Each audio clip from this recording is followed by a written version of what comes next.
Sonya! Arman! Nasaan na kayo? Sonya! Arman!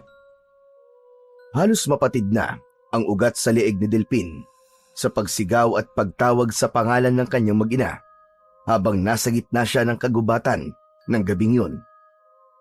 Kasama niya naghahanap sa nawawala niyang asawa at anak ang halos lahat ng tao sa baryo Kalasag.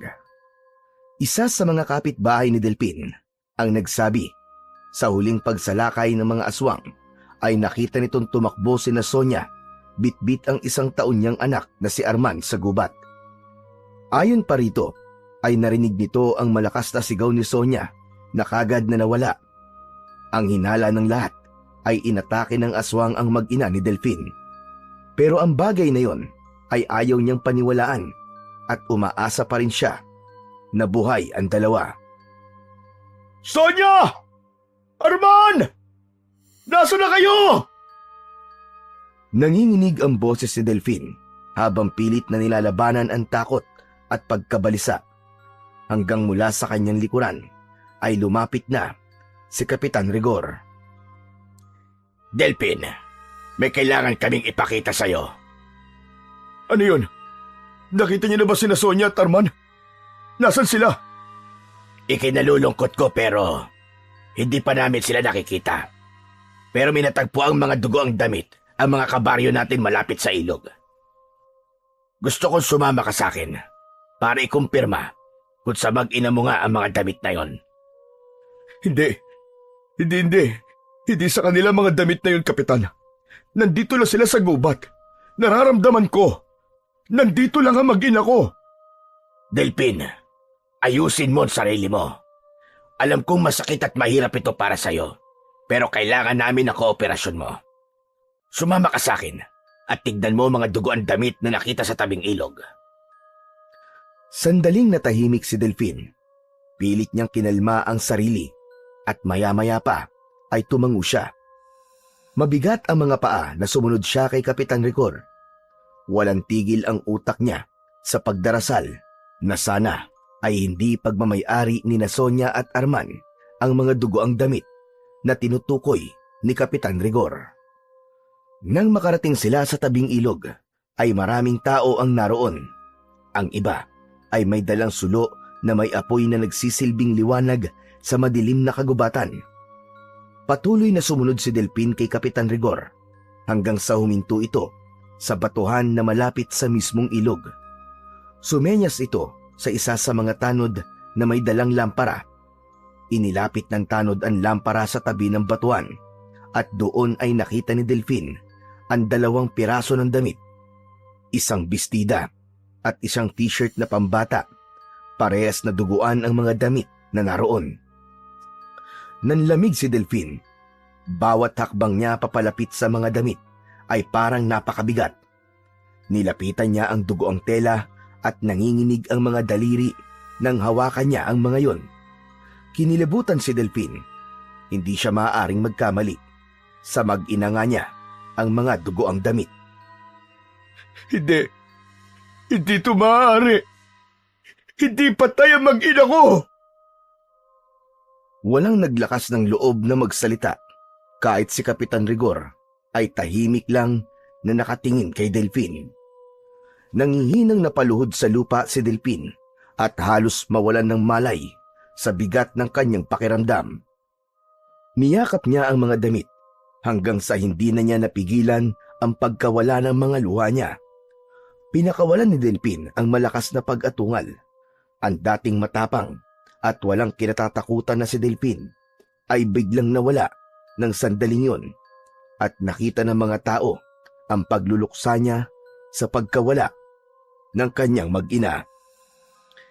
Ilang araw na ang lumipas simula na matagpuan ang dugoang damit ni Sonya at Arman sa gubat. Simula noon ay palagi nang nasa loob ng bahay niya si Delphin. Wala na siyang ganang kumain. Wala siyang lakas na bumangon at lalong wala na siyang nakikitang dahilan para ipagpatuloy pa ang buhay. Maya-maya ay nakarinig si Delphin ng yabag sa labas. Ilang sandali lang ay sinundan yon ng pagkatok sa kahoy na pinto ng bahay niya. Delphin! Delphin, ako to! Papasok na ako, ha! Hindi sumagot si Delphin kay Kapitan Rigor. Nakatitig lang siya sa kawalan at nakaupo sa isang sulok nang marahang bumukas ang pinto. Pumasok ang kapitan at umupo ito sa harapan niya. Anong ginagawa mo rito, Kapitan? Nagsabi sa akin ng mga kapitbahay mo na ilang araw ka na nilang hindi nakikitang lumalabas. Lahat kami nag-aalala sa'yo, Delphin. Binisita kita kasi gusto kitang kamustahin. Ikaw ba, Kapitan? Kapag nawalan ka ba ng mahal sa buhay ay may gana ka pang lumabas ng bahay mo? Naiintindihan kita, Delphin. Pero hindi ka maaaring magmukmuk na lang ng ganito dahil mas lalo ka malulunod sa kalungkutan. Wala na akong pakialam, Kapitan, kung malunod o mamatay man ako sa kalungkutan. Isa pa, nagpasya na ako. Aalis na ako rito sa Baryo Kalasag. Nakita ni Delphin ang labis na pagkabigla ni Kapitan Rigor sa kanyang sinabi. Delphin, anong sinasabi mo? Hindi ka maaaring umalis. Kailangan ka ng mga tao rito. Kailangan nila ako, Kapitan? O natatakot lang sila na mawalan na magtatanggol sa kanila? Magaan ang kalooban ko na aalis dito dahil sigurado ko na wala ng aswang na maglalakas ng loob na bumalik dito sa baryo natin. Sa dami ng aswang na napatay ko noong huling laban ko, sigurado ko nakakatakutan na ng mga aswang tong Baryo Kalasag. Alam kong mabigat ang pinagdaraanan mo, Delphin. Pero kung aalis ka, paano ang baryo natin? Sino ang poprotekta sa mga tao? Ilang taon na ako nakikipaglaban sa mga aswang, Kapitan.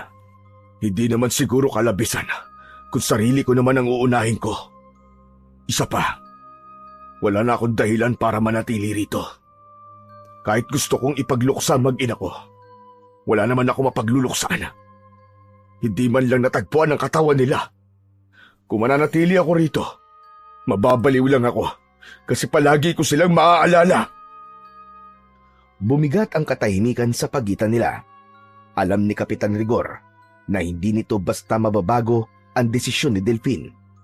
Mula sa pagkakaupo ay tumayo ito at marahang tumango.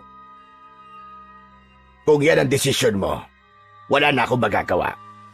Pero sana, isang araw ay makatagpo ka ng dahilan para lumaban muli. Paalam na, Delphin, at maraming salamat sa lahat. Hindi na sumagot si Delphin sa sinabi ni Kapitan Rigor. Tahimik niyang sinundan ng tingin ang papalabas na si Kapitan Rigor sa bahay niya hanggang sa tuluyang sumara ang pinto at muling lumukob ang katahimikan sa kanyang mundo. Kinagabihan ay sinimulan na ni Delphin ang plano niyang lisanin ang Baryo Kalasag. Inimpake niya ang ilang mga gamit at damit na alam niyang kakailanganin niya. Matapos yun, ay walang lingon-likod siyang lumabas ng bahay. Mabilis siyang naglakad palayo at tinahak ang madilim na daan patungo sa kagubatan. Makalipas ang ilang oras ng paglalakad, ay narating ni Delphin ang tuktok ng bundok. Sa ilalim ng malamlam na liwanag ng buwan, nakita niya ang isang lumang kubo na sira-sira at walang tao. Pumasok siya roon at inilapag ang bag sa isang sulok. Isang malalim na buntong hininga ang pinakawalan niya bago niya hinawakan ang kwintas na nakasabit sa kanyang leeg. Ang mutya ng kidlat. Hinubad yun ni Delphin at pinagmasdan. Isa yung maliit na piraso ng bato na kulay itim at pahaba ang hugis. Naalala ni Delphin ang araw na nakuha niya ang naturang mutya. Isang gabi ay iniligtas niya ang isang ermitanyo mula sa isang aswang. Bilang ganti ay ibinigay nito sa kanya ang mutya ng kidlat. Kilala ang mutyang yon bilang isa sa pinakamalakas na uri ng mutya. Simula noon, nagbago na ang buhay ni Delphin. Naging mas mabilis siya, mas malakas at walang kinatatakutan sa pakikipaglaban, lalo na pagdating sa mga aswang. Nang dahil sa mutya ng kidlat, ay kinatatakutan na siya ng halos lahat ng uri ng mga aswang. Mabigat sa loob na binalot ni Delphine ang mutya sa isang pulang tela. Lumabas siya ng kubo at sa harapan nun ay naghukay siya gamit ang isang piraso ng sanga ng puno na nakita niya sa lupa. Nang maging sapat na ang lalim nun, ay inilagay niya ang pulang tela na kinalalagyan ng mutya sa hukay. Maraming salamat sa mga naging tulong mo sa akin. Pero hindi na kita kailangan. Dahil ngayong gabi ay tinatapos ko na ang pagiging manunugis ko. Pagkatapos ay marahan niyang tinabunan ng lupa ang hukay hanggang sa tuluyang mawala ang pulang tela sa kanyang paningin. Tahimik siyang bumalik sa loob ng kubo at humiga sa sirang papag. Sa kanyang isipan, bumalik ang mga alaala ng kanyang mag-ina, ang mga ngiti ni Sonia, ang masayahing tawa ni Arman. Ngunit ang lahat ng yun ay hanggang alaala na lang dahil tuluyan na siyang iniwan ng kanyang mag-ina. Mabilis na lumipas ang 20 taon at hanggang sa panahong yun ay mag-isa pa ring nakatira sa tuktok ng bundok si Delphine. Bakas na sa kanyang muka ang bigat ng mga taong lumipas. Sa paligid ng kubo niya ay may mga taniman ng gulay. May talong, ampalaya, kamatis at iba pa na pinagkukunan niya ng pangtustos sa kanyang araw-araw na buhay. Sa loob ng 2 dekada, yun ang naging buhay niya. Magtatanim, mag-aani, bababa sa bayan para magbenta at agad na babalik sa bundok. Ayaw niyang makisalamuha ng matagal sa mga tao. Isang umaga, maagang bumaba ng bundok si Delphine habang pasan ang isang sako ng mga gulay na ititinda niya sa palengke. Pagkarating niya sa palengke, ay agad niyang dinala yon sa isang tindera na palaging pumapakyaw sa kanyang mga gulay. Sa panahon na yon, ay wala na halos nakakakilala kay Delphine. Hindi kagaya dati na palaging bukang bibig ng mga tao ang pangalan niya dahil sa pagiging mahusay niyang manunugis. Matapos mabayaran sa mga dalang gulay, ay bumili na si Delphine ng bigas at iba pang kailangan niya. Naglalakad na siya palabas ng palengke nang makasalubong niya si Kapitan Rigor. Paminsan-minsan, sa tuwing bumababa siya ng bundok, ay may mga pagkakataon na nakikita siya nito. Delphine! Aba, kumusta ka na? Matagal-tagal ka nang hindi bumababa sa bundok Mabuti't nakita kita. Kung hindi ko kailangan magbenta ng gulay, hindi na ako bababa mula sa bundok. Parehas na silang may edad, pero si Kapitan Rigor ay nanatiling matikas. Hindi na ito kasing sigla ng dati, pero nanatili ang otoridad sa tindig nito. 20 taon na, Delphine. 20 taon mo nang iniiwasan ang baryo natin. Hindi ko iniiwasan ang baryong ito, Kapitan. Sadyang wala na lang akong dahilan para manatili rito. Isa pa, alam kong wala nang aswang ang umaatake rito. At kahit meron man, ay hindi pa rin ako babalik. Matagal ko nang tinalikuran ang pagiging manunugis ko. Ay, nako. Hanggang ngayon ba? Hindi mo pa rin matanggap ang nangyari? Hindi naman yun basta tinatanggap, Kapitan. Wala ako mapagluksaan. Paano mong ipagluluksa ang isang patay kung wala akong nakitang bangkay nito? Pero hanggang kailan ka ganyan, Delphine? Kahit anong oras na gusto mong bumalik, ay welcome ka pa rin dito. Yung bahay mo, inaalagaan namin. Dahil may ilan na nagdanais na bumalik ka pa rin dito. Hindi na nagsalita si Delphine. Nilagpasan niya si Kapitan Rigor at diretso siyang naglakad. Kahit sabihin na 20 taon nang nakalipas, ay hindi pa rin nawawala ang sakit sa dibdib ni Delphine dahil sa pagkamatay ng kanyang mag-ina sa kamay ng aswang. Sa mga lumipas pang araw, ay ipinagpatuloy ni Delphine ang buhay niya sa tuktok ng bundok. Matapos niyang mag-almusal, ay agad siyang nagpupunta sa kanyang taniman ng mga gulay Ngunit sa umaga na yon, isang hindi inaasahang pangyayari ang gumambala sa kanyang katahimikan. Habang abala si Delphine sa pagbubungkal ng lupa, ay may naramdaman siyang presensya sa likuran niya. Agad siyang napatayo at sa paglingon niya ay nakita niya si Kapitan Rigor na palapit sa kanya. Pawisan ito at bakas sa muka ang labis na pagod. Malalaki ang mga hakbang na sinalubong ni Delphine si Kapitan Rigor, hindi upang batiin, kundi upang palayasin. Anong ginagawa mo rito, Kapitan Rigor? Delphine, kailangan kitang makausap. Hindi ka na dapat nagpunta pa rito, Kapitan. Nananahimik na ako rito. Wala akong gustong makita at wala akong gustong kausapin. Pasensya ka na, Delphine, pero mahalaga ang sasabihin ko sa'yo. Kaya sana'y pakinggan mo muna ako. Kung pakay mo'y kumbinsin akong bumalik sa Baryo Kalasag, sinasayang mo lang ang oras mo, Kapitan. Wala nang kahit na sino o kahit anong makakapagpabago pa ng desisyon ko. Matagal ko nang tinanggap na dito ako tatanda at mamamatay na mag-isa. Umalis ka na, Kapitan. Nauunawaan ko, Delphine, at hindi ko gusto sirain ang katahimikan mo. Pero bago mo ko itaboy, pakinggan mo muna ako, Delphine. Kahit ngayon lang.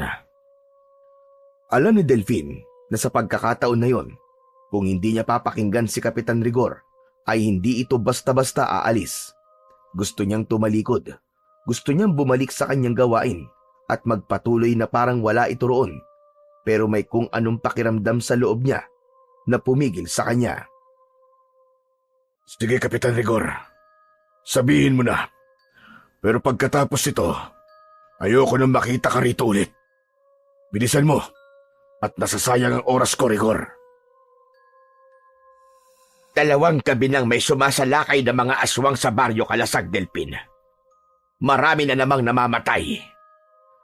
Bahagyang napakunot ang noo ni Delphine, ngunit nanatili siyang kalmado. Bakit hindi mo nalang turuan ng mga kalalakihan kung paano ipagtanggol ang sarili nila at ang baryo? Kung karaniwang aswang lamang ang mga kalaban namin, ay maaaring kaya namin. Hindi na kita gagambalain pa rito. Pero ang mga aswang na sumasalakay ngayon sa baryo ay pinamumunuan ng isang agaras. Natigilan si Delphine nang marinig ang salitang agaras. Ang agaras ay hindi tulad ng karaniwang aswang dahil ito ay isang isinumpang uri ng aswang na may pambihirang lakas at hindi basta-basta tinatablan ng sandata. Bukod doon, kinatatakutan ang agaras hindi lamang ng tao kundi pati na rin ng iba pang mga aswang. Gamit ang itim nitong mahika, ay kaya nitong pasunurin ang mas mahihinang aswang at gawin itong alipin. At ang pinaka nakakatakot sa lahat, kahit mamatay ang isang agaras, ang sisiw sa loob ng katawan nito ay maghihintay lamang ng susunod na karapat-dapat na tagapagmana. Di ko na problema yan, Rigor. Kahit agaras o bangkilan, harimodon o kahit na anong uri pa ng aswang ang umatake sa Baryo Kalasag, ay labas na ako riyan. Inuulit ko, matagal ko nang tinalikuran ng pagiging manunugis.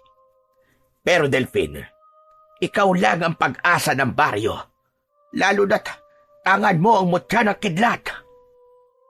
Sinabi ko na sa iyo, Rigor, wala na makakapagpabago pa ng desisyon ko. At ang sinabi mong mutya ng kidlat, wala na yun sa akin. Matagal ko nang itinapon ng bagay na yun.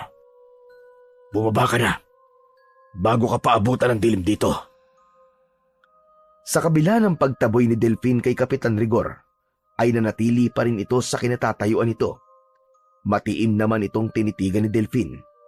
Ipinaramdam niya sa kapitan na kahit na anong sabihin o gawin ito, ay hindi na magbabago ang isip niya. Hindi nagtagal ay napayuko si Kapitan Rigor. Hindi na ito nagsalita at tumalikod na ito at naglakad pababa ng bundok.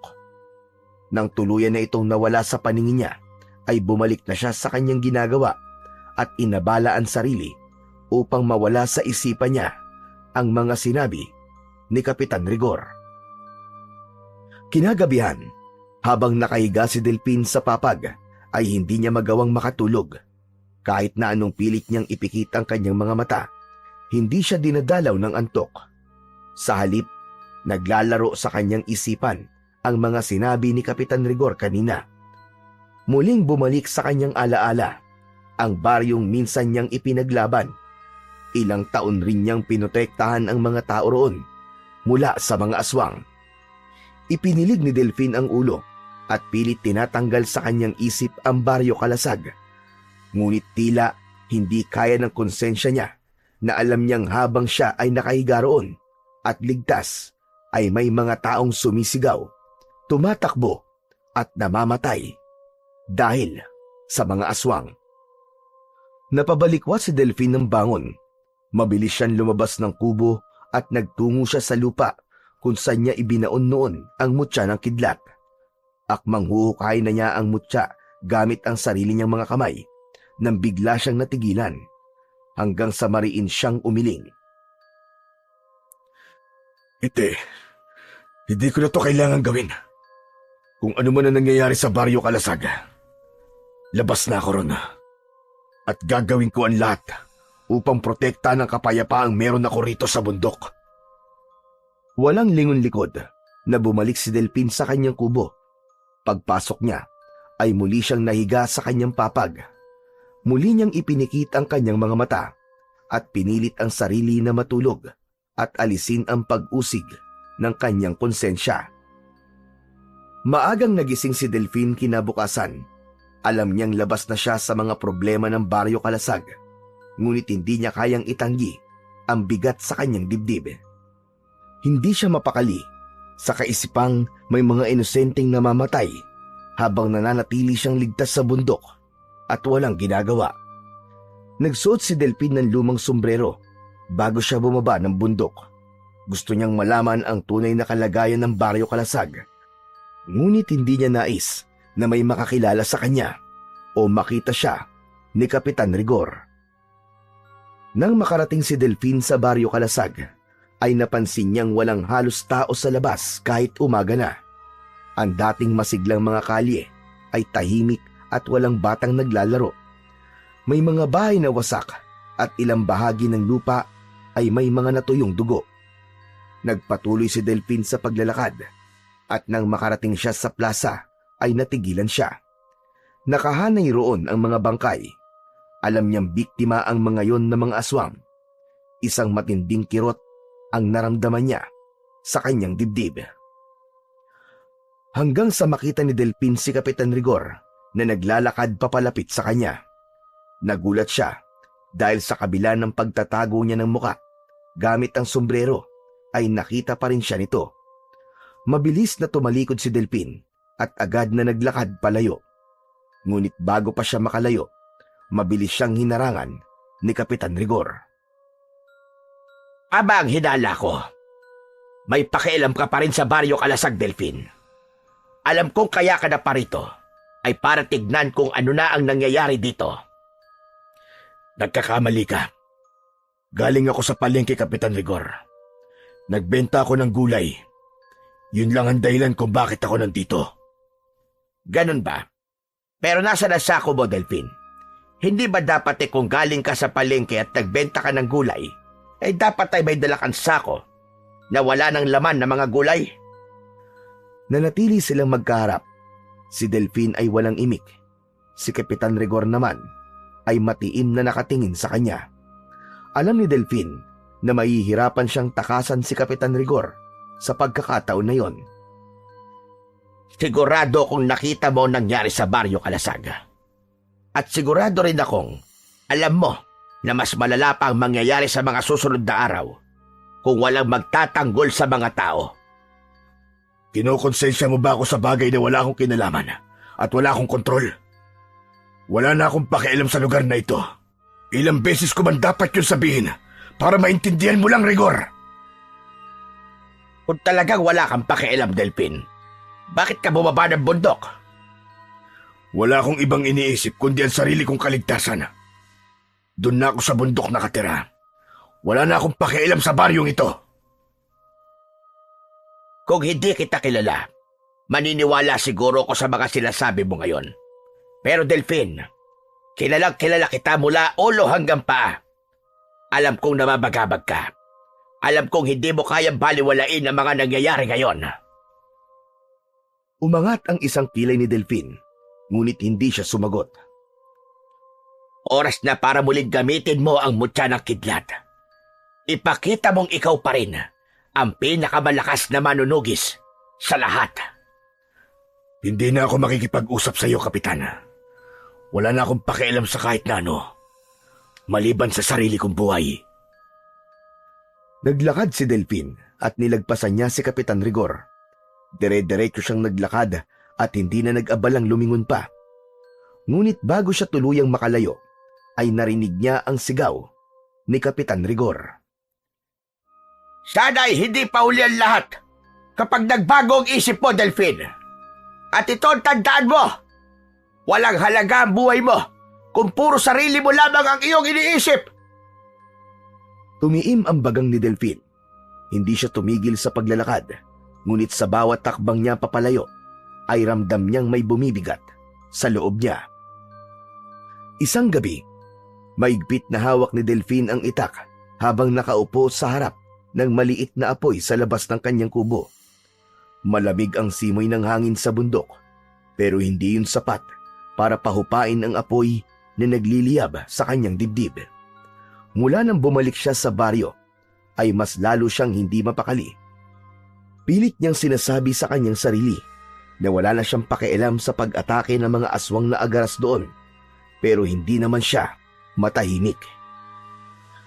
Sa katahimikan ng gabi, nagbalik sa isipan ni Delphine ang mga bangkay na nakita niya sa plaza at ang mga tuyong dugo sa lupa, ang mga sirang bahay, ang tahimik na baryo na dati puno ng buhay. Napabuntong hininga siya at pilit pinigilan ang pagdaloy ng alaala sa kanyang isipan. Hindi, Delphine. Hindi mo na problema yon. At wala kang kinalaman doon. Hindi ka na manunugis, Delphine. Yan ang tatandaan mo. Matagal mo nang kinalimutan ang pagiging isang manunugis. Tumayo si Delphine at naglakad pabalik sa kanyang kubo. Isinarado niya ang pinto at tumigas sa papag at pilit na pumikit. Hindi niya hahayaan ang konsensya niya na higupin siyang muli sa buhay na matagal niya nang tinalikuran. Maagang bumangon si Delphine ng umagang yon upang simulan ang kanyang mga gawain. Ang una niyang ginawa ay ang magsibak ng kahoy sa harap ng kanyang kubo. Ngunit hindi nagtagal ay may narinig siyang mga yabag na papalapit. Mabilis niyang napagtanto kung sino yon.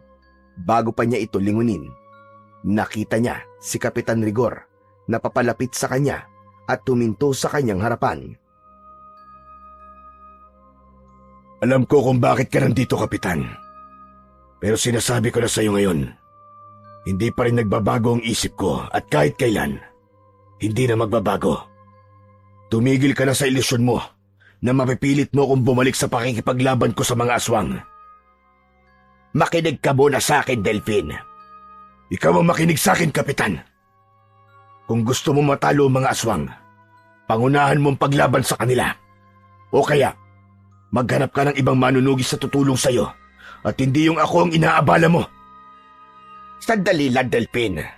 Wala ko rito para pilitan kang bumaba sa bundok at lumaban. Tanggap ko nang hindi kita mapipilit sa bagay na gusto kong gawin mo. Sandaling natigilan si Delphine at kumunot ang noo niya. Kung ganun, anong pakay mo sa akin, Kapitan? May isang binata sa baryo namin. Matapang siyang nakikipaglaban sa mga aswang. Nakita ko ang potensyal niya, Delphine. May angking galing siya at may likas na tapang. Pero alam kong hindi sapat yon. Gusto kong sumailalim siya sa pagsasanay mo. Naniniwala akong magiging mahusay siya na manunugis kung ikaw ang magtuturo sa kanya. Wala akong oras para maging guro. Mabilis na lumuhod si Kapitan Rigor sa harap ni Delphine. Delphine, kahit ito na lang ang itulong mo sa baryo Kalasag, hindi ko ito ginagawa para sa sarili ko, kundi para sa buong baryo. Hindi ko alam kung gaano pa namin kayang ipaglaban ang natitira sa amin. Kung hindi ikaw ang lalaban, hayaan mo man lang na ang susunod na henerasyon ay matutong lumaban sa mga aswang sa pamamagitan mo. Matagal na tinitigan ni Delfin si Kapitan Rigor. Kita niya ang sinseridad at desperasyon sa mga mata nito. Tumitig siya sa malayo bago siya muling nagsalita. Dalhin mo ang tinutukoy mong binata rito sa bundok. Pero tandaan mo, Kapitan, kung hindi siya papasa sa una kong pagsubok, hindi ko siya tuturuan. Agad na tumayo si Kapitan Rigor at halatang nabunutan ng tinik. Napangiti ito ng bahagya. Maraming salamat, Delfin. Hindi mo alam kung gaano ito kahalaga para sa amin. Aalis na ako at bukas ng umaga ay babalik ako kasama na ang binatang tinutukoy ko. Maraming salamat ulit sa iyo, Delfin. Pinanood lang ni Delfin ang kapitan habang paalis ito. Ngunit sa kaloob-looban niya, alam niyang isang hakbang na naman ang ginawa niya, pabalik sa mundong pilit niyang iniiwasan. Nang mawala sa paningin ni Delfin si Kapitan Rigor, ay bumalik na siya sa kanyang gawain. Ngunit hindi niya magawang sibakin ang kahoy na nasa harapan niya dahil hindi niya maalis sa isip niya ang naging usapan nila ni Kapitan Rigor at ang desisyong binitiwan niya. Kinuha niya muli ang kahoy na dapat niyang sibakin. Ngunit sa pagkakataong yun, hindi niya agad na ibaba ang itak. Hindi niya maalis sa isip ang naging usapan nila ng kapitan. Sa halip na gumaan ang loob niya, para bang lalo pang bumigat ang kanyang dibdib. Napakaraming taon na niyang pinaninindigan na wala na siyang pakialam sa Baryo Kalasag. Itinapon na niya ang responsibilidad na minsang nakaatang sa kanya bilang isang manunugis. Ngunit hindi niya maintindihan kung bakit niya tinanggap ang alok ni Kapitan Rigor na sanayin ang isang binata na maging kagaya niya. Gaya ng nakasanayan ay maagang nagising si Delfin kinabukasan. Matapos ihanda ang sarili ay lumabas siya at naupo sa mahabang upuan sa harap ng kanyang kubo. Hawak niya ang tasa ng isang mainit na kape. Humigop siya sa baso habang nakatingin sa asul na kalangitan. Ang tagal naman nila. Dapat nandito na sila. Nasa malalim siyang pag-iisip nang marinig niya ang kaluskos sa hindi kalayuan. Mula sa kakahuyan ay lumabas si Kapitan Rigor kasama ang isang binata. Matangkad ito, may matipunong pangangatawan at kita sa postura ang disiplina. Maitim ang buhok nitong may malalaking kulot. Matalim ang tingin at may sugat sa kanang pisngi na hindi pa ganap na naghihilom. Nakasuot ito ng itim na damit na walang manggas at isang lumang pantalon. Kahit paano, nakita ni Delfin ang isang bagay sa mga mata ng binata. Isang pagkauhaw sa laban. Isang diwa ng isang taong handang gawin ng lahat para sa isang adikain. Ngunit hindi sapat ang pakiramdam na yon para masabing karapat-dapat nga ito. Isang malaking ngiti ang pinakawalan ni Kapitan Rigor nang nasa harapan na ito ni Delfin. At hindi na nito nagawang makapagsalita ng mabilis nang damputin ni Delfin ang itak na nakapatong sa upuan. Mabilis na inatake ni Delfin ang binata. Akmang tatagain ni Delfin ang binata pero mabilis nitong naiwasan ang kanyang itak at mariin nitong hinawakan ang kanyang pulso. Pinilipit ng binata ang braso ni Delfin at pinigilan niya na mapasigaw sa labis na sakit. Dahil doon ay nabitiwan niya ang itak at bago pa man mahulog ang itak sa lupa ay mabilis yung sinalo ng binata at itinutok ang talim sa kanyang leeg. Nagtagpo ang kanilang mga mata. Kapwa matalim ang kanilang mga titig at walang kumurap sa kanila. Makalipas ang sandali ay pinakawalan na ng binata ang braso ni Delfin. Kasabay nun ay ang paglayo ng itak sa leeg niya. Hindi naman ipinakita ni Delfin ang sakit na naramdaman niya mula sa pagkakapilipit ng kanyang braso. Sa halip, tinitigan niya lang ng matalim ang binata. Doon na pagtanto ni Delfin na malakas ito at mabilis kumilos. Delfin, bakit mo naman inatake si Fidel?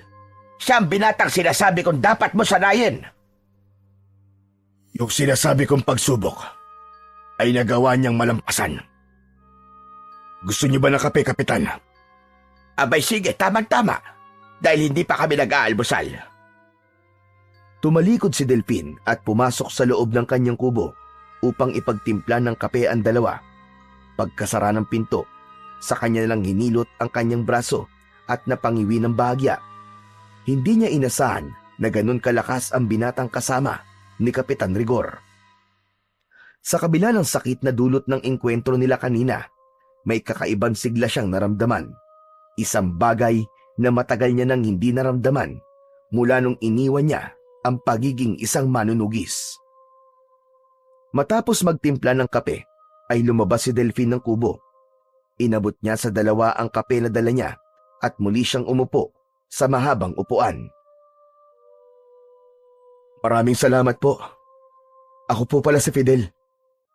Marami na pong naikwento sa akin si Kapitan Rigor tungkol po sa inyo.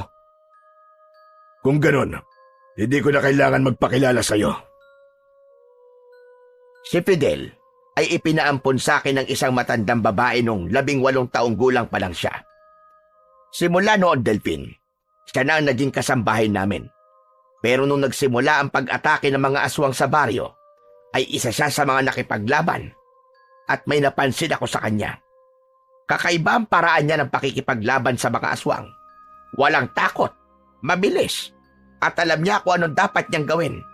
At alam mo ba, Delfin, nakikita ko sa kanya ang sarili mo nung kabataan mo. Isang saglit na katahimikan ang namayani. Tahimik na tinanggap ni Delfin ang sinabi ni Kapitan Rigor. Alam niyang malaki ang tiwala nito kay Fidel.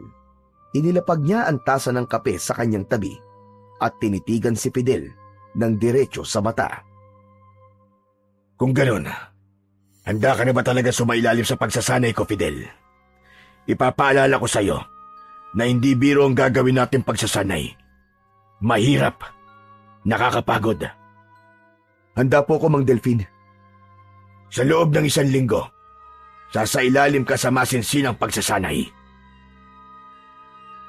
Baka pwede pong pabilisin po natin, Mang Delfin. Nauubusan na po tayo ng oras. Halos gabi-gabi nang sumasalakay ang mga aswang na agaras sa Baryo Kalasag.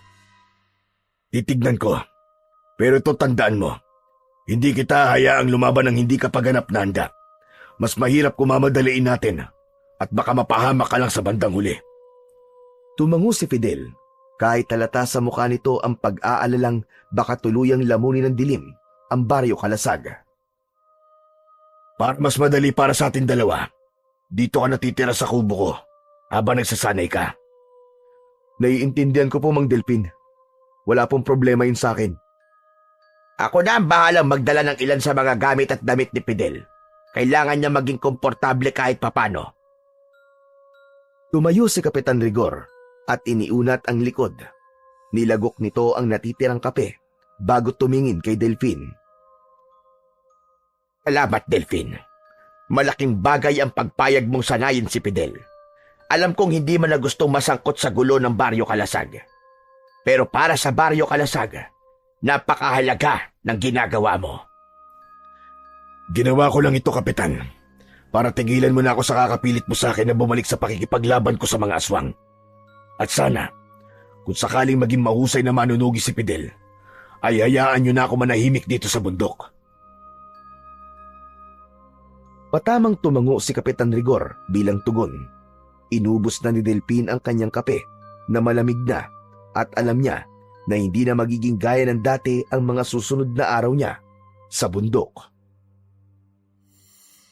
Makalipas ang ilang sandali ay nagpaalam na si Kapitan Rigor. Nang makaalis na ito ay bumaling si Delfin kay Fidel. Nakapamulsa siya at nakatitig sa binata. Magpahinga ka na muna. Bukas, sisimulan na natin ang pagsasanay. Tumango si Fidel, ngunit hindi kagad pumasok sa kubo, habang si Delfin naman ay tumungo sa kanyang maliit na taniman upang simulang asikasuhin ang kanyang mga gulay. Kinuha niya ang isang kahoy na pambungkal at sinimulang himayin ang lupa upang muling taniman ng bagong binhi. Habang abala siya, ay lumapit si Fidel at sumilip mula sa likuran niya. Gusto niyo bang tulungan ko po kayo? Wag na. Masanay akong mag-isa sa mga ganitong bagay. Sa halip na sumunod, yumuko si Fidel at kinuha ang isa pang pambungkal ng lupa. Sinimulan nitong tumulong sa pagbubungkal sa kabila ng pagtutol ni Delfin. Napatingin si Delfin kay Fidel at bahagyang napailing, ngunit hindi niya na ito pinigilan pa. Hinayaan na lang niya ito. Sandali silang nagtrabaho ng walang imikan bago muling nagsalita si Delfin. Totoo bang ampon ka ni Kapitan Rigor?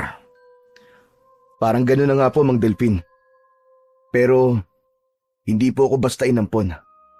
Naging kasambahay po niya ako. Nasaan na mga magulang mo? Yung tunay mo mga magulang. Namatay po ang nanay ko nung 15 anyos pa lamang po ako dahil sa malubhang sakit. Wala po kaming pera, kaya hindi ko na po siya napatingin sa doktor. Kaya hindi ko na po nalaman kung ano po ang sakit niya. Ang tatay ko naman po ay hindi ko po nakita. Ang sabi po ni nanay namatay po siya nung sanggol pa lang ako. Nang mawala po si nanay, nakitira po ako sa isang matandang babae na kapitbahay namin sa Maynila.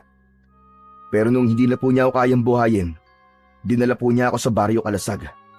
Taga rito raw po kasi siya. Ibinigay na lang po niya ako kay Kapitan Rigor. Hindi agad nakapagsalita si Delfin. Sa halip, tumangulang siya. Hindi niya lubos maisip na sa mura nitong edad ay napakarami na nitong pinagdaanan. Paano ka natutong lumaban sa mga aswang? Ang sabi sa akin ni Kapitan Rigor ay mahusay ka raw. Sa totoo lang po, Mang Delfin, hindi ko rin po alam. Nung una po silang sumalakay, parang bigla na lang po ako nagkaroon ng tapang na lumaban. Para po bang likas na po sa akin ang gawin yun? Ginamit ko lang po kung anong meron ako para ipagtanggol po mga tao sa Baryo Kalasag.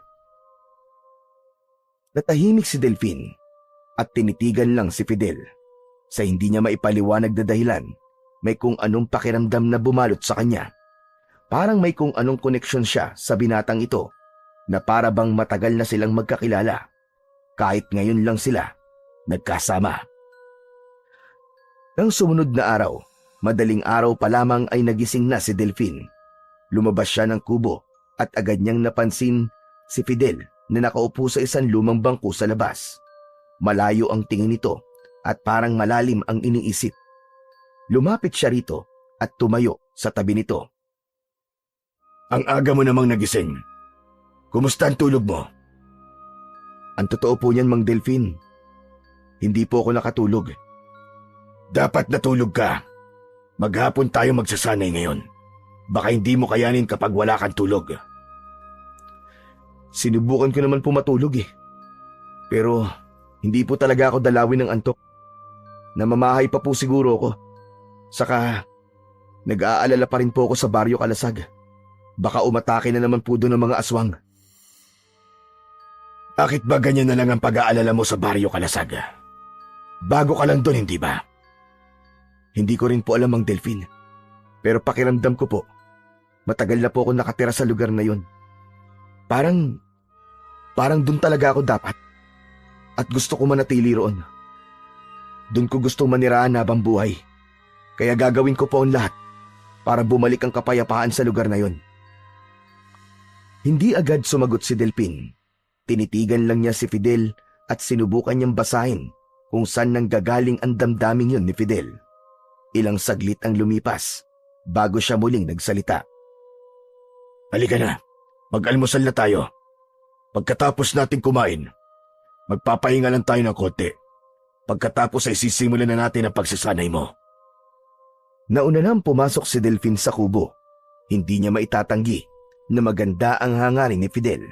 Ang hindi lang siya sigurado ay kung kakayanin ba nito ang kanilang pagsasanay.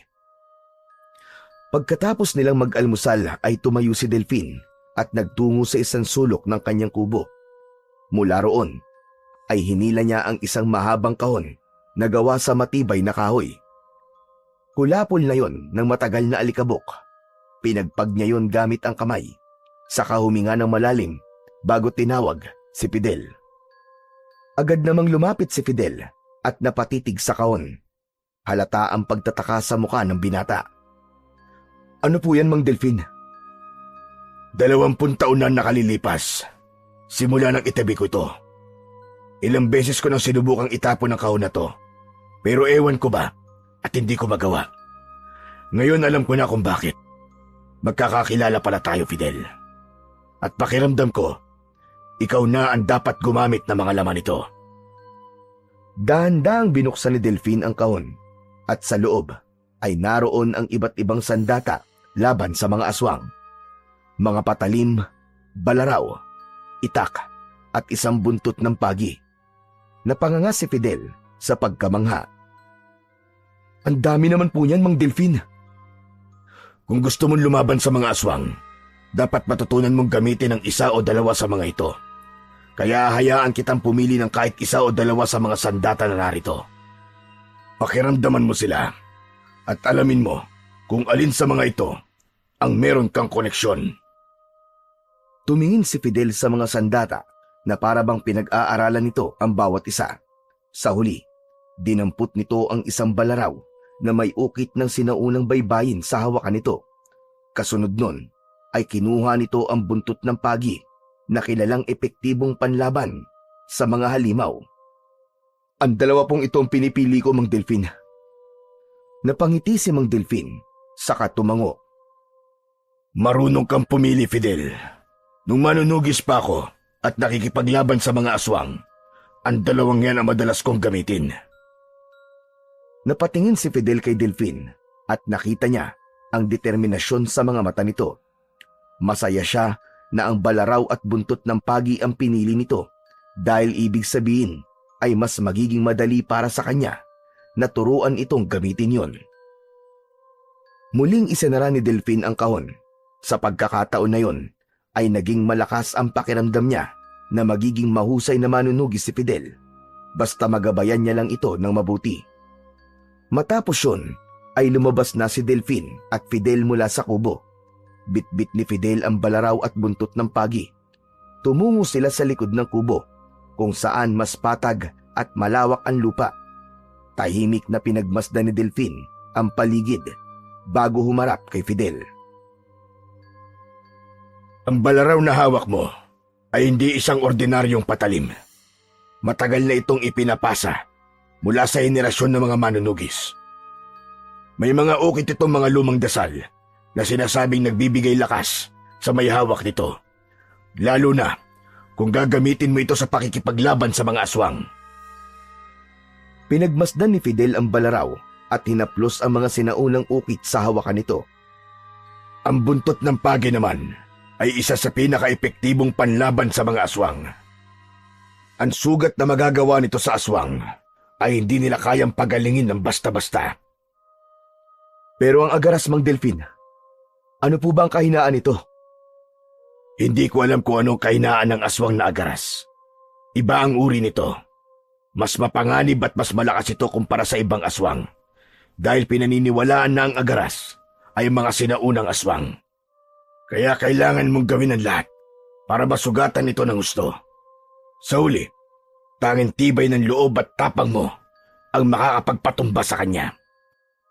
Nakita ni Delfin ang seryosong muka ni Fidel. Wala itong halong takot o kahit kaba man lang. Natuwa siya dahil matamang nakikinig si Fidel sa mga sinabi niya. Sa gitna ng kanilang usapan ay biglang dumating si Kapitan Rigor na may dalang malaking bag na nakasukbit sa balikat nito. Ibinaba nito yon at lumapit kina Delfin. Heto na lahat ng gamit mo, Fidel. Damit at ilang pakakailangan mo.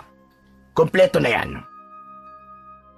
Nagpasalamat si Fidel, saka kinuha ang bag. Napansin ni Kapitan Rigor ang mga sandatang hawak nito at tumango ito na may kasiyahan sa muka. Balaraw at buntot ng pagi. Ang mga yan ba ang gagamitin mo laban sa mga aswang? Opo, Kapitan. Siya mismo ang pumili ng mga yan, Rigor. Magaling. Naalala ko tuloy. Yan din na madalas mong gamitin noon, Delfin. At kapag nakita ng mga aswang na hawak mo ang dalawang yan, ay umaatras na sila dahil lalalaban nila na kamatayan ang sasapitin nila. Bahagyang natawa si Delfin nang maalala ang bagay na yon. Tama ka, Kapitan. Pero ngayon, si Fidel na ang gagamit ng mga yan. Sana'y magamit niya ng tama. Tumingin si Kapitan Rigor kay Fidel. Galingan mo, Fidel. Ang buong baryo Kalasag ay umaasa sa'yo. Alam mo kung gaano kabigat ang problemang kinakaharap natin ngayon.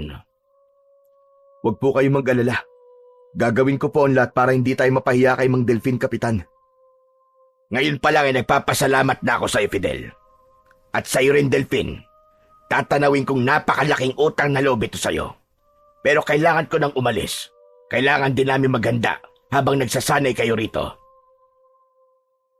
Matapos yun ay tumalikod na si Kapitan at naglakad pababa ng bundok. Nang sina Delfin at Fidel na lang ang naroon, ay tinapik ni Delfin sa balikat si Fidel. Matapos yun, ay pansamantalang kinuha ni Delfin ang mga sandatang hawak ni Fidel. Bagya siyang lumayo dito.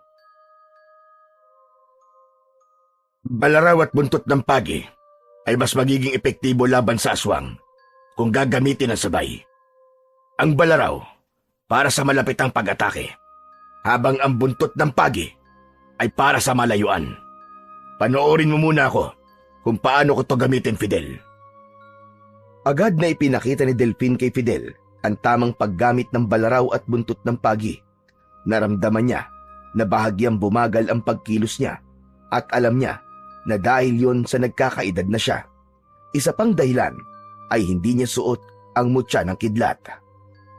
Pero kahit medyo bumagal na si Delfin, ay nakita pa rin niya ang paghanga ni Fidel habang pinanonood siya.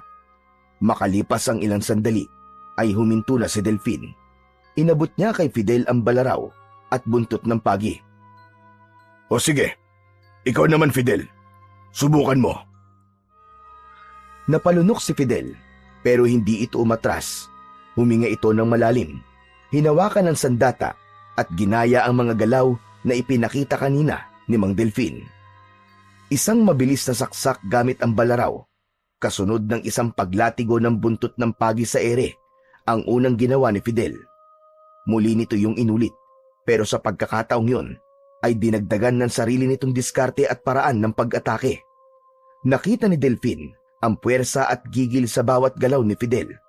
Sa halip na basta lang gayahin si Delfin, tila natural nitong dinadama ang mga sandata at sinamahan nito ng sarili nitong estilo. Nakanganga si Delfin habang pinapanood si Fidel. Hindi niya inaasahang ganong kabilis nitong matututunan ang teknik niya. Sa loob lang ng ilang minuto, hindi lang ito basta natuto, kundi nagpakita pa ito ng sariling diskarte. Naramdaman ni Delfin na tila likas na talaga kay Fidel ang pakikipaglaban na para bang galing ito sa lahi ng mga mandirigmang manunugis. Matapos ang ilang minuto ay tumigil na si Fidel. May kasiyahang nakapintas sa mukha nito at hindi man lang ito hinihingal. Lumapit si Delfin at tinapik ito sa balikat habang may paghangang nakaukit sa kanyang mukha. Hindi ako nagkamali sa pagtuturo sa'yo. At higit sa lahat, hindi nagkamali si Kapitan Rigor sa pagpili sa'yo bilang bagong tagapagtanggol ng Baryo Kalasag. Maraming salamat po, Mang Delfin. Isang malaking karangalan po na marinig mula sa inyo mga salitang yan. Ipagpatuloy mo lang ang ginagawa mo, Fidel, at darating ang panahon na baka malagpasan mo pa ang lakas at husay na meron ako. Napalunok si Fidel sa bigat na mga salitang yon ni Mang Delfin. Pero sinabi yun ni Delfin hindi para ma-pressure si Fidel, kundi upang mas lumaki pa ang tiwala nito sa kanyang sarili. Lumipas ang mga araw at araw-araw ay sumasailalim si Fidel sa matinding pagsasanay sa paggabay ni Mang Delfin. Tuwing umaga, bago sumikat ang araw, nasa likod na sila ng kubo upang simulan ang kanilang pagsasanay. Isang umaga, habang nasa gitna ng pagsasanay, ay pinagmasdan ni Delfin si Fidel. Sa bilis ng pag-atake nito, sa husay nitong umiwas at sumalag, ay sigurado siyang kaya na nitong patayin ang kahit pinakamabangis na aswang, gaya ng ginagawa niya noon. Hanggang sa naisip ni Delfin Nasubukan palalo si Fidel. Magaling, Fidel. Ngayon, subukan mong umatake sa akin. Napakurap si Fidel. Hindi pa kailanman naghamon si Mang Delfin ng harapang labanan sa buong panahon ng kanilang pagsasanay. Sa kabila ng kaba ni Fidel ay tumango ito at agad na pumosisyon. Sa isang iglap, nagsagupaan silang dalawa. Ang buntot ng pagi ni Fidel ay humagupit sa ere, ngunit sinalagyo ni Delfin gamit ang balaraw. Isang mabilis na suntok ang pinakawalan ni Delfin, pero naagapan yun ni Fidel at mabilis itong nakaiwas. Napangiti si Delfin. Itinaas niya ang dalawang kamay bilang hudyat na huminto na sila sa paglalaban. Hindi ko inaasahan na aabot ka sa antas na ito sa loob lang ng ilang araw, Fidel. Pinapahanga mo ko. Maraming salamat po, Mang Delfin. Ang lahat po ng ito ay dahil po sa napakagaling niyong guro. Habang nakatingin si Delfin kay Fidel, ay mas lalo niyang nakita ang sarili niya dito. Nung nasa edad niya si Fidel, ay parehas sila ng determinasyon at hangarin. Kaya na siguro niya na tamang tao ang sinasanay niya para maging susunod na tagapagtanggol ng Baryo Kalasag. Isang hapon, matapos ang isang nakakapagod na araw ng pagsasanay, ay nagpahinga sina Delfin at Fidel sa ilalim ng isang malaking puno. Ang malamig na simoy ng hangin ay nagbigay ng konting ginhawa sa kanilang pagod na katawan. Habang nakatanaw sa malayo si Delfin, si Fidel naman ay nakatitig sa kanya na tila may gustong itanong. Matagal na po kayong hindi lumalaban sa mga aswang, di ba? Sabi po ni Kapitan Rigor, 20 taon na simula nang tumigil kayo at dito na kayo sa bundok na nirahan. Bakit po pala kayo tumigil sa pagiging manunugis? Hindi ba sinabi ni Rigor sa iyo kung bakit? Hindi po. Siguro, naisip niya na kayo ang dapat magsabi sa akin ng bagay na yun. Kung yun po ay okay lang po sa inyo. Nanatiling nakatingin sa malayo si Delfin nang magsimula siyang magkwento kay Fidel. Pinatay ng aswang ang mag-ina ko at hindi ko na natagpuan ang mga katawan nila.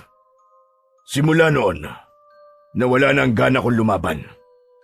Alam ko na kahit ilang libong aswang pa mapatay ko, ay hindi na babalik ang mag-ina ko, Fidel.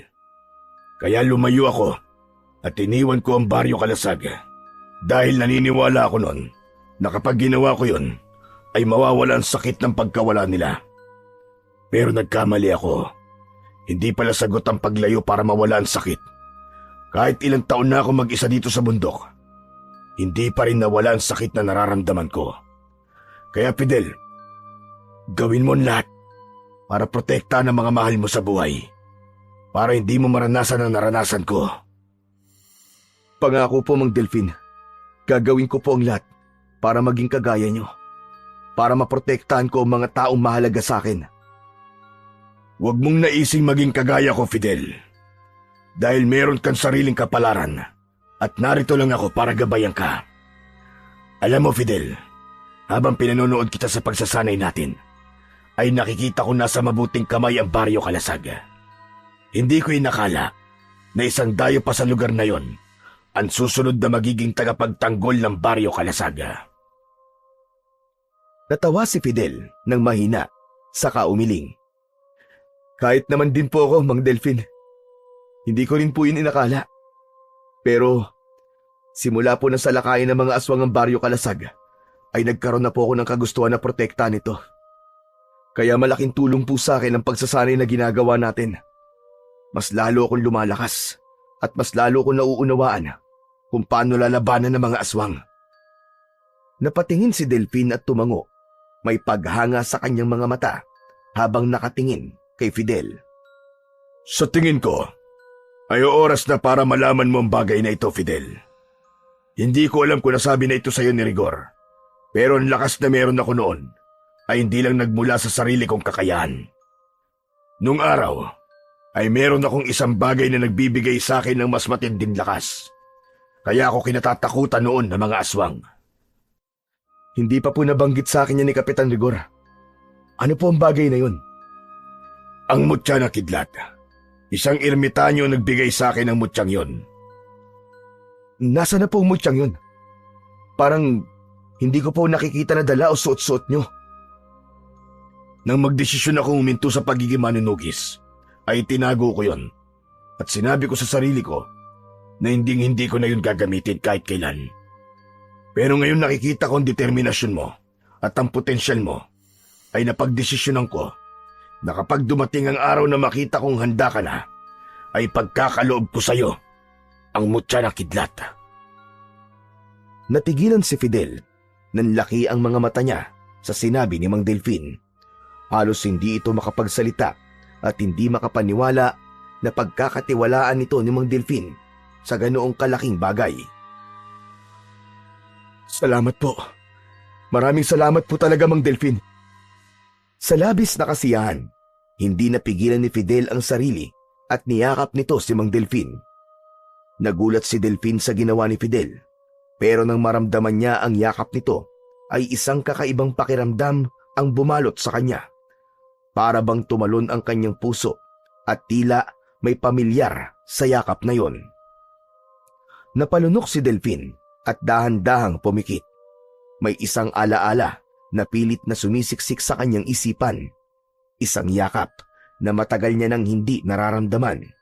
Isang yakap na para bang bumalik siya sa panahon na puno pa ng saya at hindi pa binabalot ng hinagpis ang kanyang puso. Marahang inilayo ni Delfin ang sarili niya kay Fidel. Pasensya na po kung bigla ko po kayong niyakap. Sobrang saya ko lang po talaga. Ayos lang yun, Fidel. Pumasok na tayo sa loob at dumidilim na. Kailangan pa nating magluto ng hapunan. Nauna nang tumayo si Delfin at habang naglalakad siya palayo kay Fidel, ay hindi niya alam kung bakit tila may mga luwang nais kumawala sa kanyang mga mata. Isang gabi, tahimik na kumakain sina Delfin at Fidel. Ang liwanag ng gasera ang tanging nagbibigay ng ilaw sa kanilang hapagkainan. Habang sa labas ay maririnig naman ang marahang ihip ng hangin at huni ng mga kuliglig. Mamayang hating gabi, maghanda ka, Fidel. Bakit po? Titignan ko kung handa ka na talaga makipaglaban sa agaras. Naisip ko na wala namang mainam na pagsubok kaysa sa aktwal na pakikipaglaban. Pero, paano po natin gagawin yon? Bababa tayo sa bundok. Pupunta tayo sa gubat malapit sa Baryo Kalasag. At maghahanap tayo ng aswang na magiging kalaban mo. Sige po, wala pong problema, Mang Delfin. Ang totoo nga po niyan eh. Gustong-gusto ko na po makipaglaban sa mga aswang para magamit ko na po ang lahat na natutunan ko sa inyo. Matapos ang hapunan, ay naghanda na silang dalawa sa pagbaba nila sa bundok.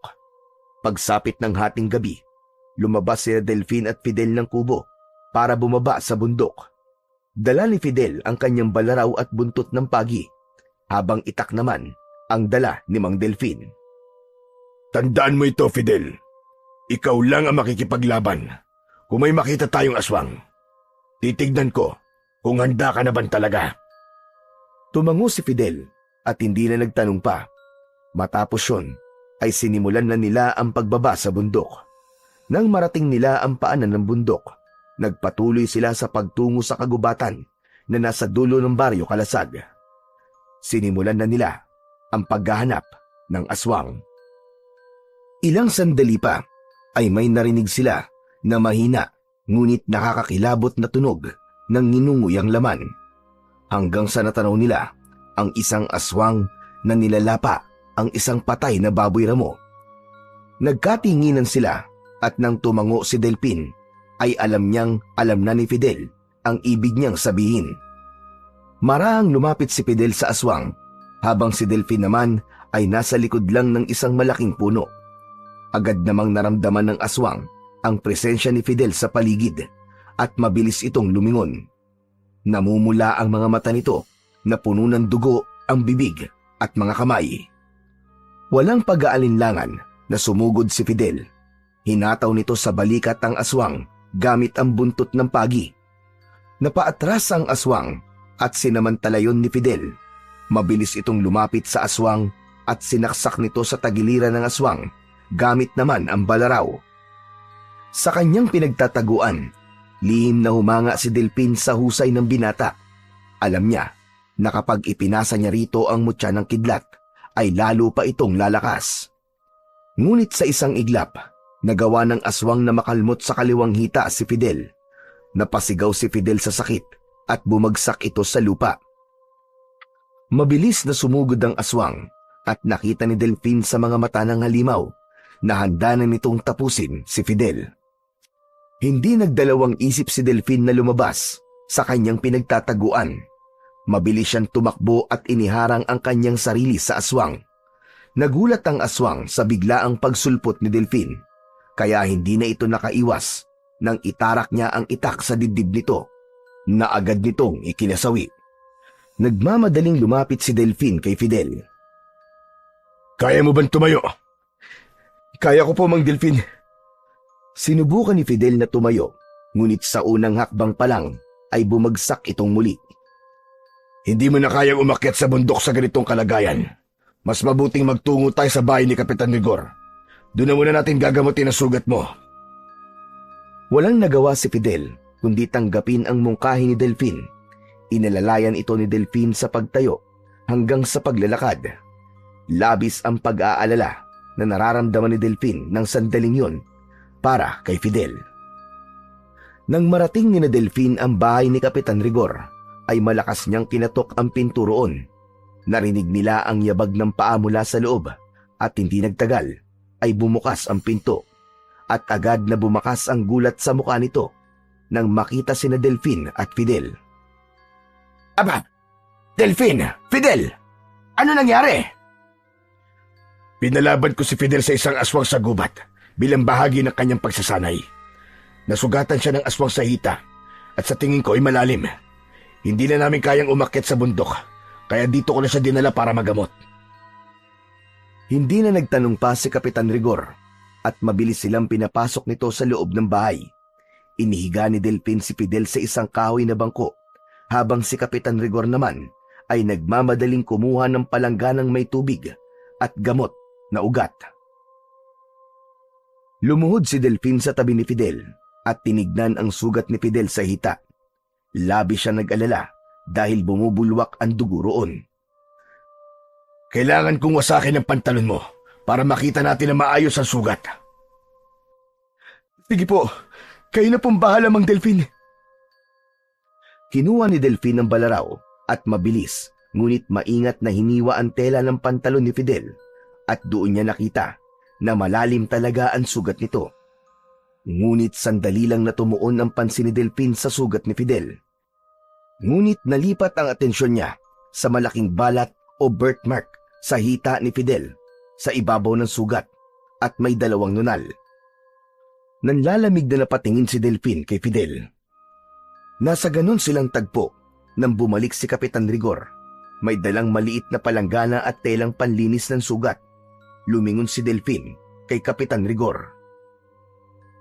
Rigor, alam mo bang may balat sa Fidel sa hita na may dalawang nunal sa ibabaw? Hindi ko alam yan, Delfin. Sandali. Hindi ba't ang anak mong si Arman ay meron din ganong palatandaan? Teka po, ano po bang nangyayari? Muling humarap si Delfin kay Fidel at huminga siya ng malalim. Bahagyang nanikip ang dibdib niya at mabilis ang pagtibok ng kanyang puso. Ang anak ko, si Arman, inakala kong patay na siya noon pa. Pero may tanda siya sa hita na eksaktong kagaya ng sayo, Fidel. Anong pangalan ng nanay mo? Sonia po. Sonia po ang pangalan niya. Nanlalambot na napaupo si Delfin sa tabi ni Fidel. Fidel, anak kita. Ikaw ang anak ko, Fidel. At ako ang tatay mo. Napatitig si Fidel kay Delfin. Unti-unting tumulo ang luha sa mata ni Delfin habang inabot niya ang balikat ng binata. At sa wakas, hindi na nag-atubili pa si Delfin at mahigpit niyang hinagkan ang kanyang anak na matagal na niyang hindi nakita at nakasama. Naging matagal ang yakap na yon. Makalipas ang ilang sandali ay kumalas si Delphin sa mahigpit niyang pagkakayakap sa kanyang anak na si Fidel. Sinipat niya ang mukha ng binata at pilit na inalala ang mukha nito nung bata pa ito. Hindi pa rin siya makapaniwala. Ang batang inakala niyang matagal ng patay, ang batang iniyakan niya noon sa gitna ng madilim na gabi, ay nasa kanyang harapan na. Nagtama ang kanilang mga mata. May halong pag-aalinlangan sa mukha ni Fidel.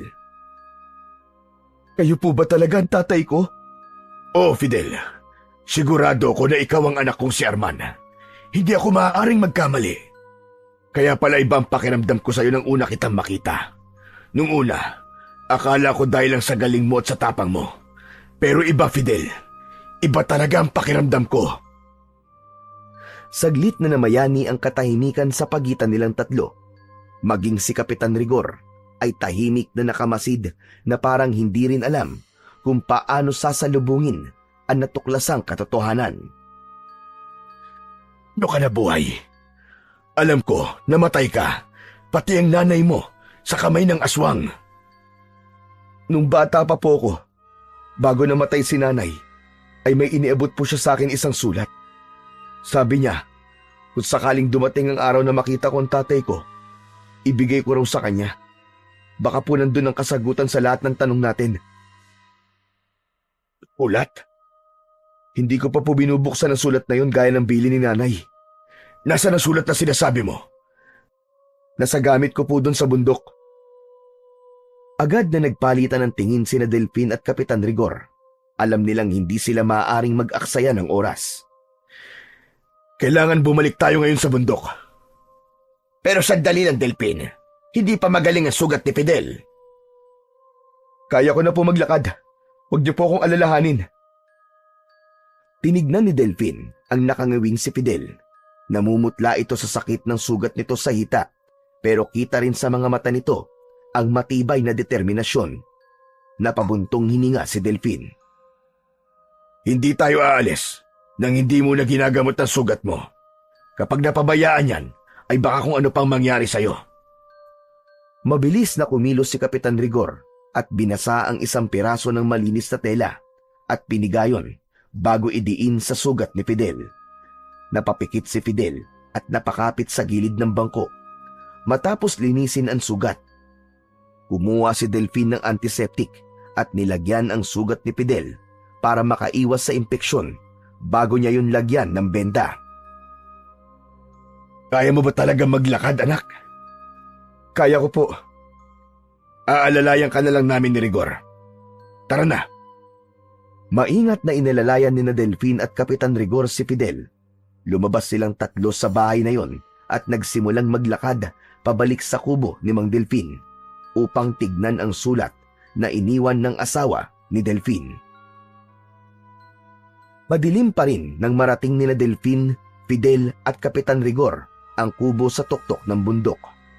Bago pumasok, saglit na lumingon si Delphin sa paligid upang masiguro na walang ibang nakasunod sa kanila.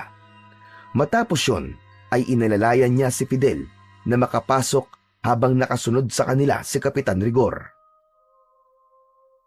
Agad na naglakad si Fidel patungo sa sulok ng kubo kung saan naroon ang mga gamit nito. Halatang hindi na ito makapaghintay na makita ang sulat na ibinigay dito ni Sonia. Hinalughog ni Fidel ang mga damit nito hanggang sa matagpuan nito ang isang lumang sobre. Lumapit si Fidel kay Delphin at inabot sa kanya ang sobre. "Yan po ang sulat na sinasabi ko po sa inyo." Tahimik na tinanggap ni Delphin ang sobre. Napalunok siya habang tinitignan niya yon. Maraan niya yung binuksan at mula sa sobre ay inilabas niya ang isang papel.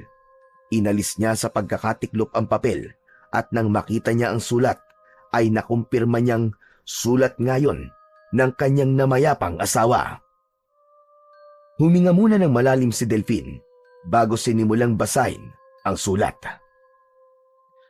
Mahal kong Delphin, patawarin mo ko.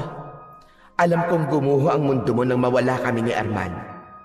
Pero hindi ko alam kung gaano kahirap para sa akin ang ginawa kong desisyon. Pinili kong lumayo, hindi dahil hindi kita mahal, kundi dahil natatakot ako mapahamak ang anak natin. Alam kong bilang isang manunugis, maraming kaaway ang laging nakabantay sa bawat galaw mo. Ayokong gamitin nila si Arman laban sa'yo.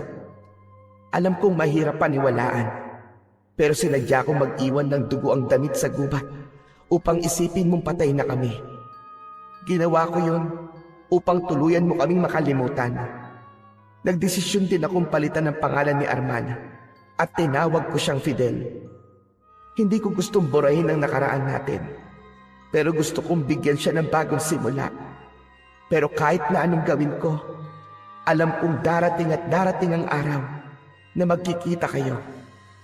At kapag dumating ang araw na yun, gusto kong malaman mo ang totoo.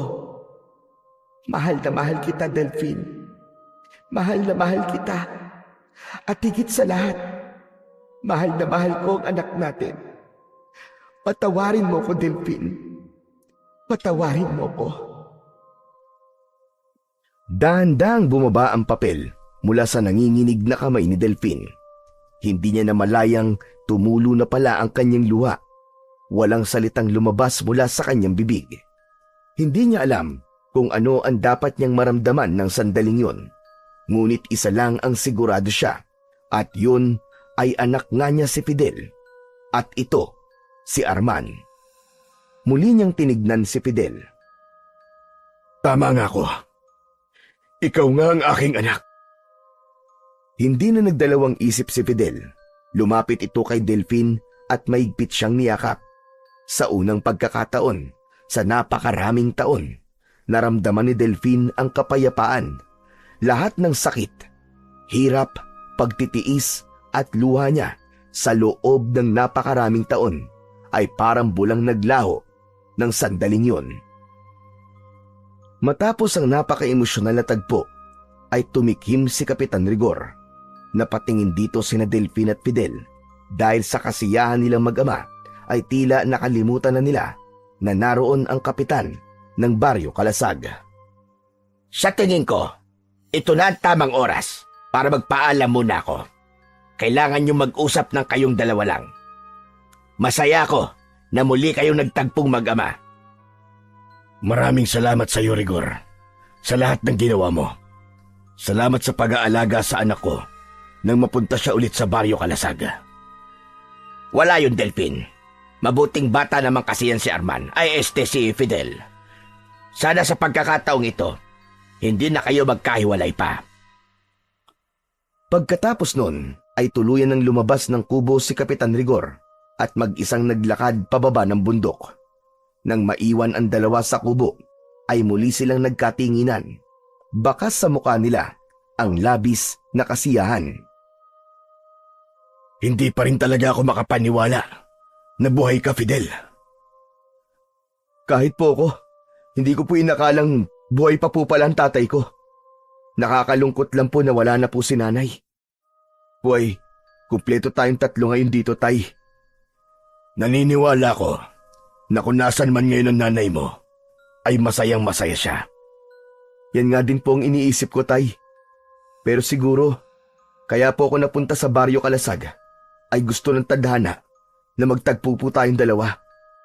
At kaya naman likas sa akin ang pakikipaglaban sa mga aswang, ay dahil isang manunugis ang ama ko. Bahagyang natigilan si Delphine sa huling sinabi ni Fidel. Bumaha ang kaba sa dibdib niya para sa kanyang anak. Fidel, ihinto na natin ang pagsasanay ko sa'yo. Ano? Bakit po, tay? Dahil ba nakita mong handa na akong humarap sa agaras? Hindi, anak. Dahil ayaw kong ilagay ang buhay mo sa panganib. Pero paano po ang Baryo Kalasag? Paano po sila kung hindi na po ako lalaban sa agaras? Huminga ng malalim si Delphine at seryosong tumingin kay Fidel. Ako na lang ang haharap sa agaras, sa mga aswang. Ngayon na lamang kung ikaw ang anak ko, hindi ko nahahayaan na makipaglaban ka pa sa agaras. Hindi, tay. Hindi niyo po pa pwedeng gawin yan. Ano pang silbi ng pagsasanay natin kung hindi ko rin pala magagamit? Matagal kang nawala sa akin, anak. At hindi ko hahayaang mawala ka ulit. Kung kailangan kong bumalik sa pagiging isang manunugis para protektahan ka, ay gagawin ko. Nakita ni Delphine sa mukha ng kanyang anak na nais nitong tumutol, ngunit hindi na lang ito nagsalita.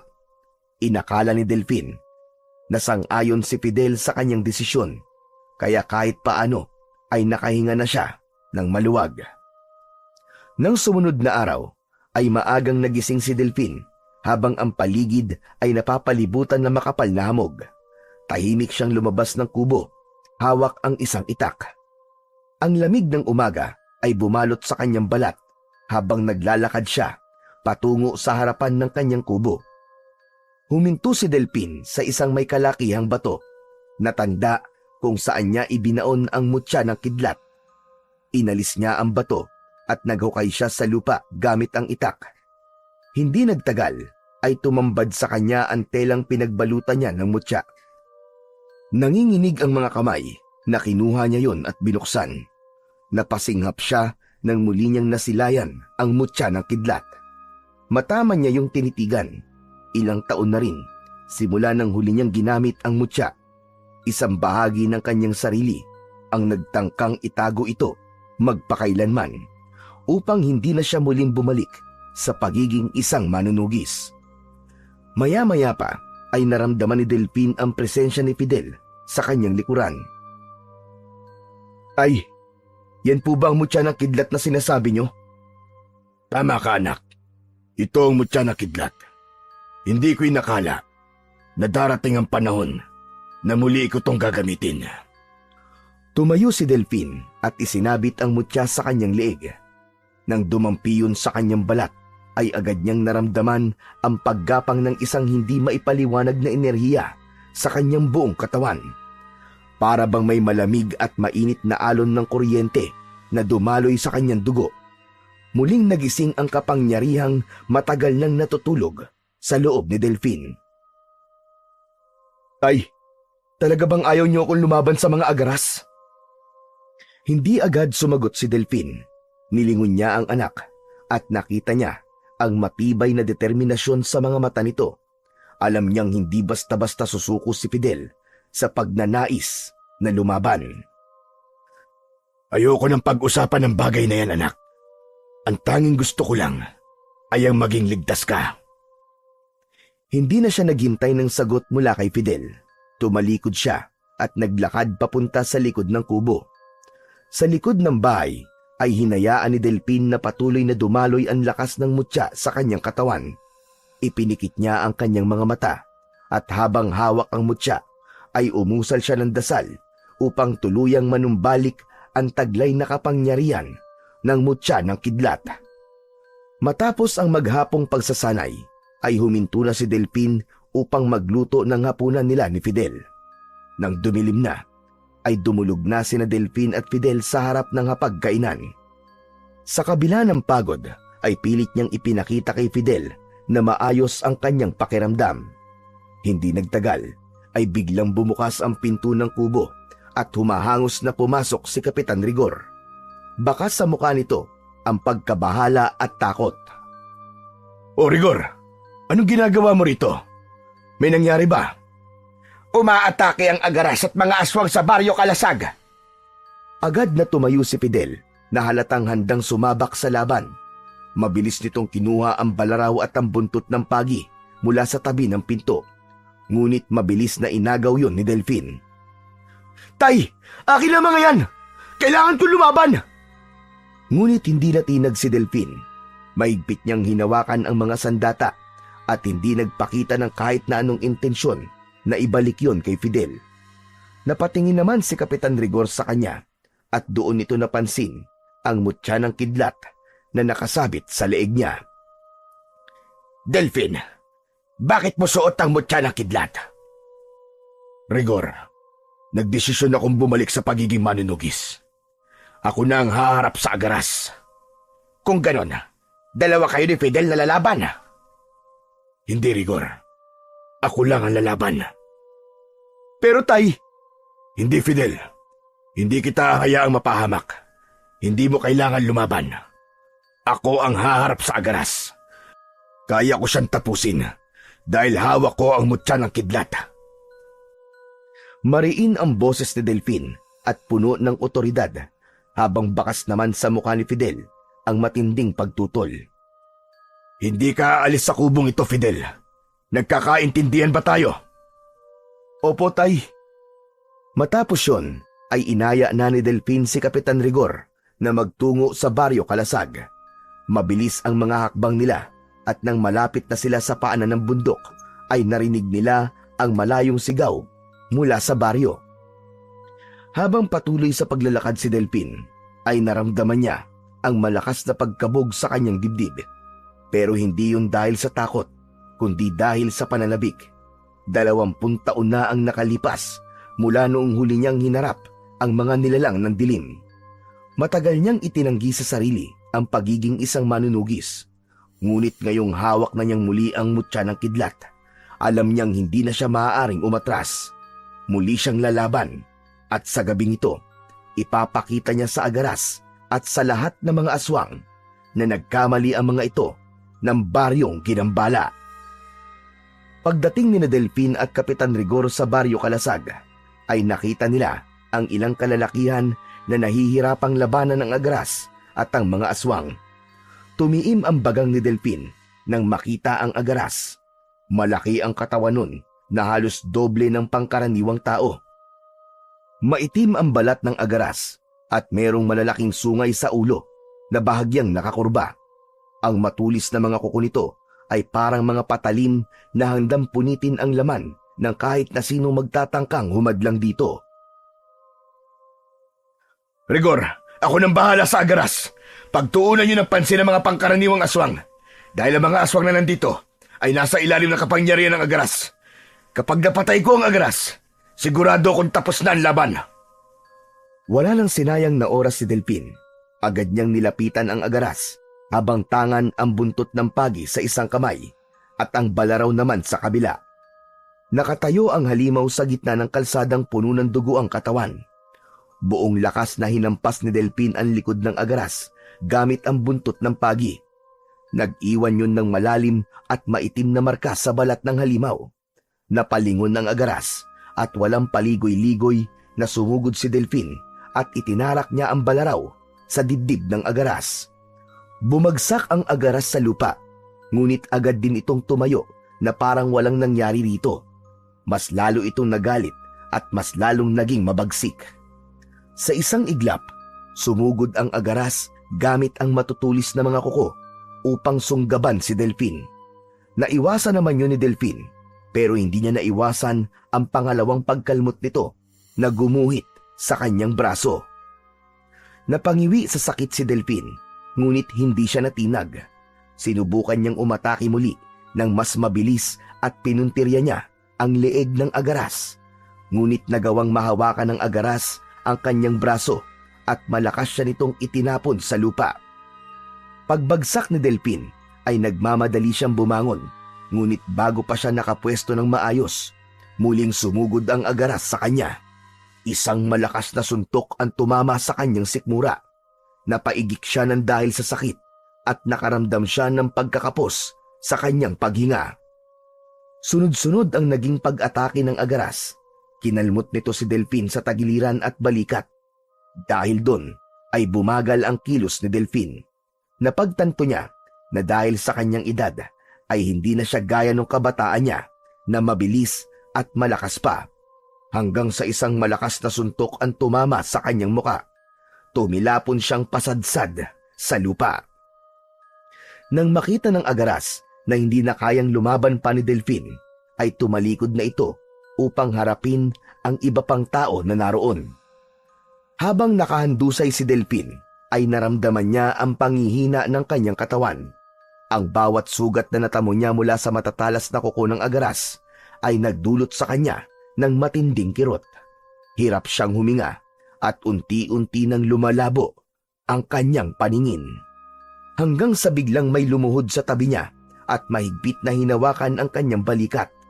Laking gulat ni Delfin nang makita niya ang anak na si Fidel. Fidel, anong ginagawa mo rito? Tay, ibigay niyo po sa akin ang mutya. Ako po ang lalaban sa Agaras.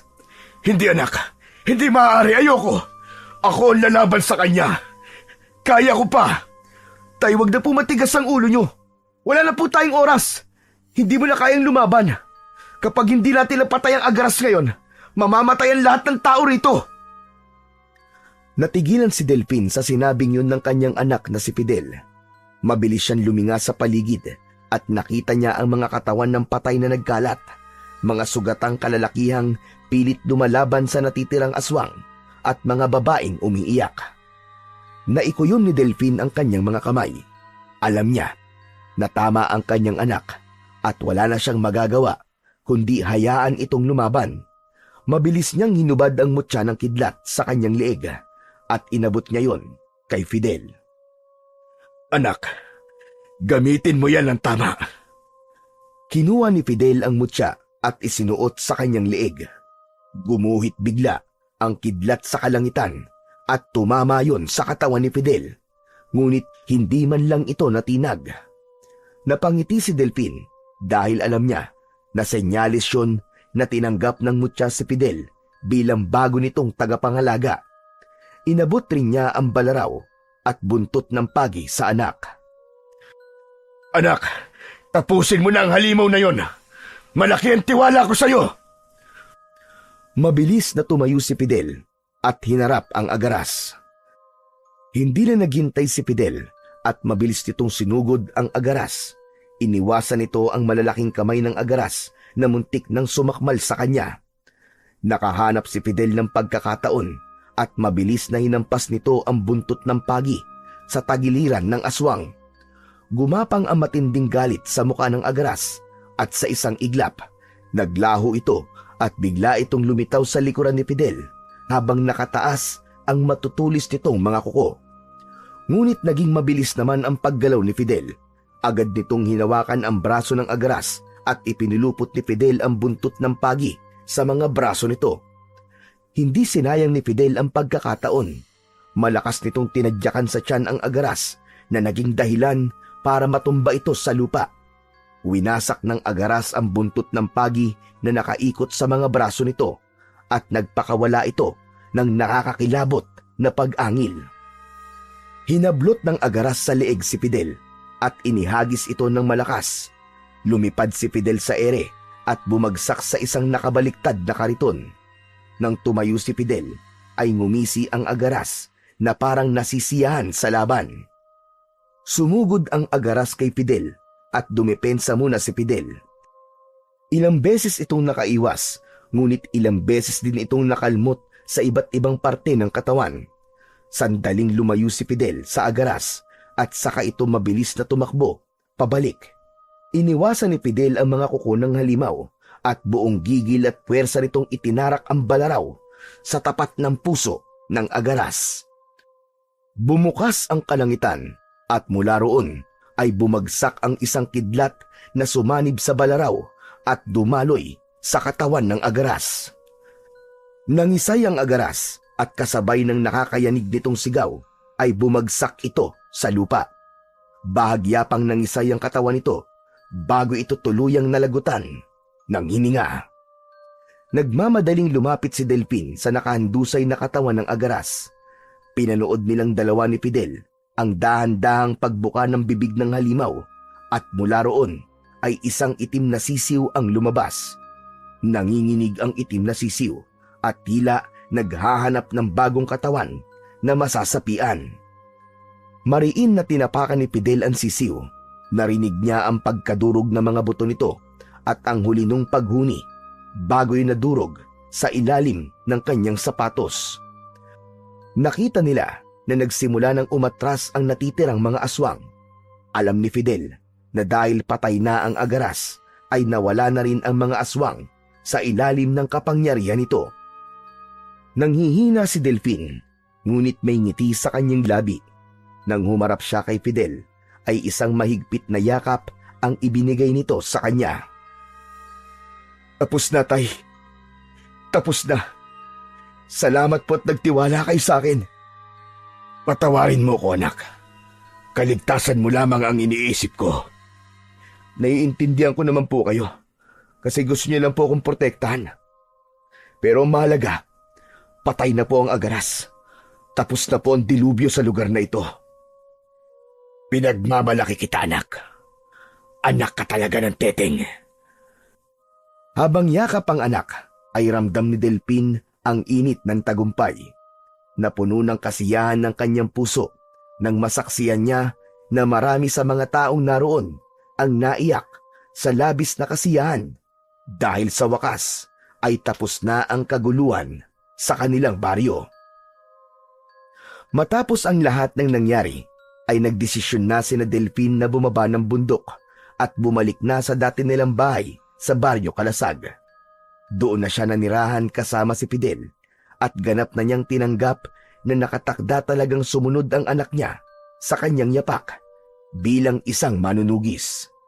Hindi niya na tinutulan ang kapalaran ni Fidel, bagkus ay buong puso niya itong sinalay upang mas lalo pa itong humusay sa pagpoprotekta sa bayan laban sa mga aswang.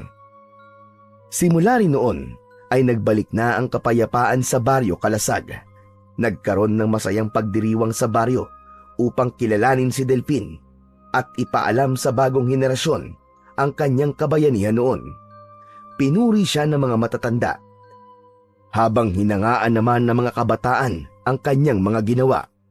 Dito natutunan ni Delphin ang isang mahalagang aral, na hindi sa lahat ng oras ay kaya niyang akuin ang lahat ng pasanin at may panahon talaga na kailangang ipasa ang tungkulin sa mga susunod na henerasyon. Napagtanto ni Delphin na hindi niya dapat ipagkait kay Fidel ang pagkakataon na gampanan ang tunay na nakatadhana rito, na maging isang magiting na manunugis at kinatatakutan ng mga aswang na tulad niya.